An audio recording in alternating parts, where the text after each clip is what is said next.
Hi, Scott. ROCKFILE back with another podcast review. Let's talk about 2025's TRON ARES. The short version, if you have a home theater system, pick up this 4K, period, end of story. This is one of the new reference discs you will use to show off your system. The video is 5 out of 5. The audio is 5 out of 5. Incredible. Movie? I'm a big Tron fan because I was in high school when the first one came out. I went to the theater to see it. It was a big deal. I ate all the hype and have owned all the video releases. But I watch it now. I reviewed it just like a couple months ago when it came out in 4K. The movie's about a 3 out of 5. It's a great tech demo. There's some great ideas in it, but as a movie, it's just okay. It just was never the classic we all wanted it to be. And a lot of people agree with that now. Tron was definitely a product of its time and ahead of its time and so many things, but a tech demo and an interesting story, and that's about it. So when it came time to make Tron Legacy back in 2010, they got Joseph Kosinski, who has gone on to make F1. He also made the new Top Gun sequel. It's a great action movie. It's still not everything Tron could be, but he gave it a really good shot, and that movie is entertaining from beginning to end, even though it's still not, it's gone not long after you finish it. There's a few things, and I've reviewed that recently. You can go back to that. So I've been waiting on Tron ARES. It didn't play in our theaters here very long. The movie had between a $180 and $220 million budget, went on to gross $142 million. Now, on home video, it's going to do very well. It's selling out everywhere on the day of release, which was yesterday. I'm recording this on Wednesday, the 7th of January.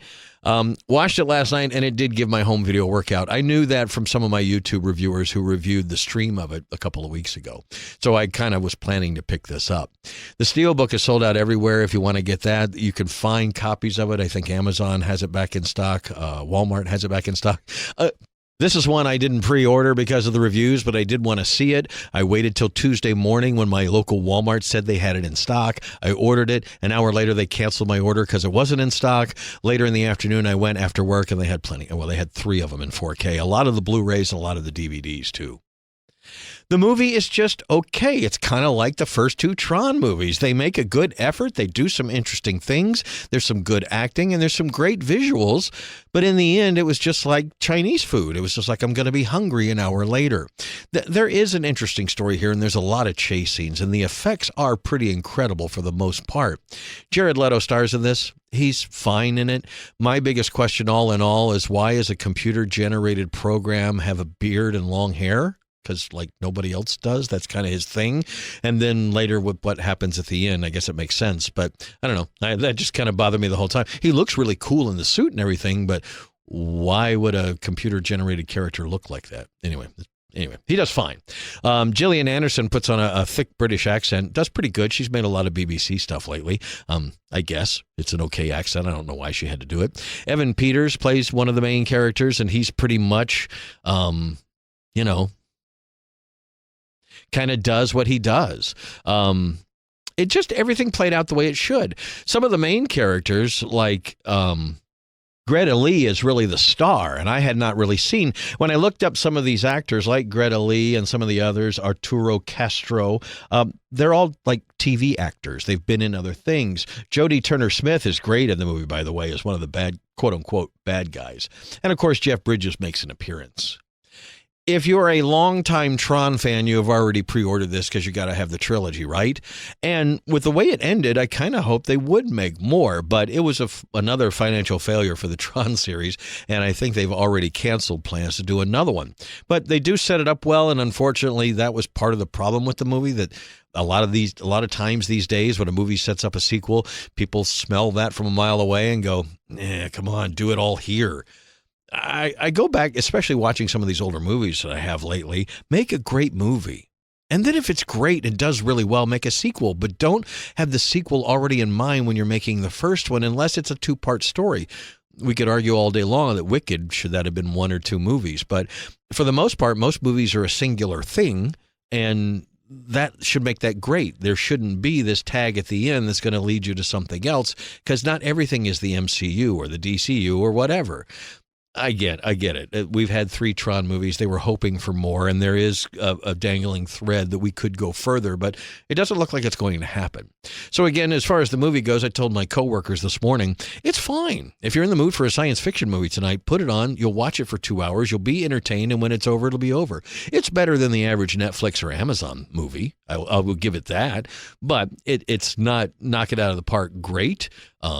Great effects, and definitely a workout for your home theater system, just not the cult classic we always want one of these Tron movies to be.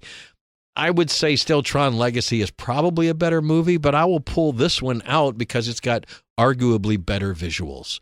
It's got more variety in the visuals. We have some of the computer-generated things coming into our world, which makes it a lot more interesting. But there was so much more they could have done with it, so many layers it could have had. You got some fanboy service in there, and if you're a Tron fan, you're going to pick up on all of those little things. But for the average person, this is just going to be another generic sci-fi action movie that passes by that had Jared Leto in it. Like I said, I think he did fine. He's playing a computer program who's starting to kind of feel things, so that's a fine role for just about any actor who's worth their salt.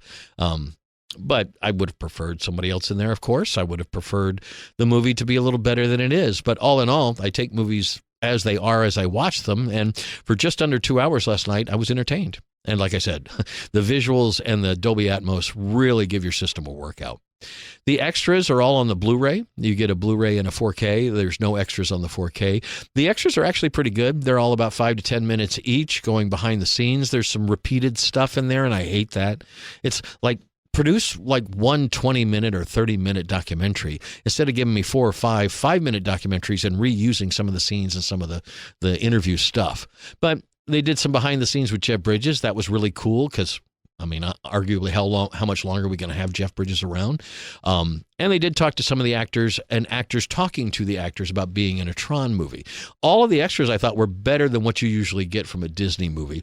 And like some of my audio reviewers or audio visual guys have already announced, this is the 4th really great 4K from Disney. Disney, for those that don't know, had a problem with their audio. It just was okay. It was a little lower than other releases. It just wasn't wham bam, it just wasn't as amazing as it should be. And the 4Ks were good, but not stellar.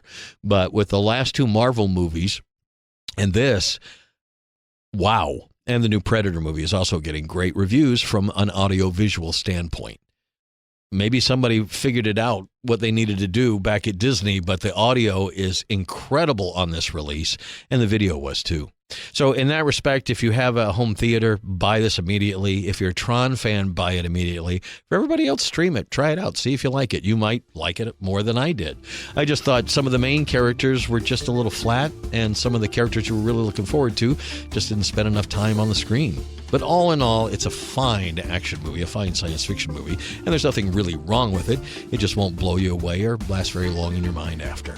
Check it out. If you have a home theater, it's definitely worth it. Scott and ROCKFILE, more podcasts are on the way. Please like, share, and subscribe, and have a spectacular day.